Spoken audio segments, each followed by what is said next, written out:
Good morning, everyone. I invite each one of you to ask yourselves about how important is food for you to live.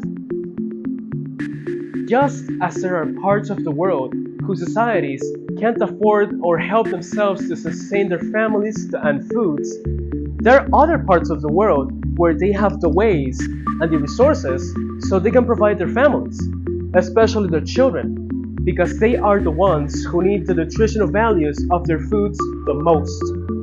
However, not everyone is capable of fulfilling their needs, because there are an estimate of 733 million people around the world who go through hunger, and another 2.3 billion others who can't afford themselves a proper feeding.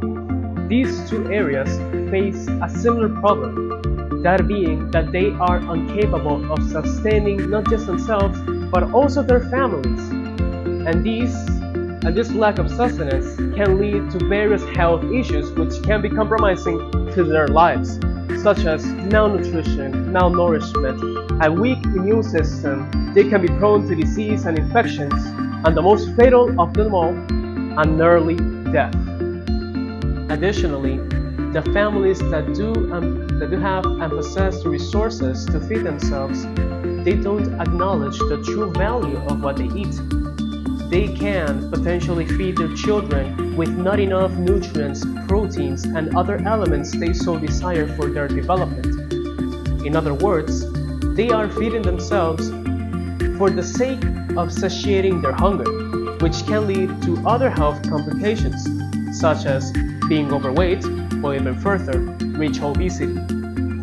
Finally, institutions are also part to blame, because they don't take into consideration how serious this problem truly is.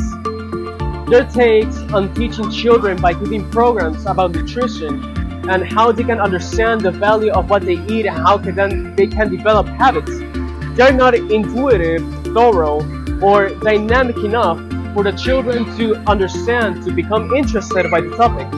So their lessons become easily forgettable and a huge waste of time. Now that we've analyzed the three main problems, is there a way to provide a realistic solution?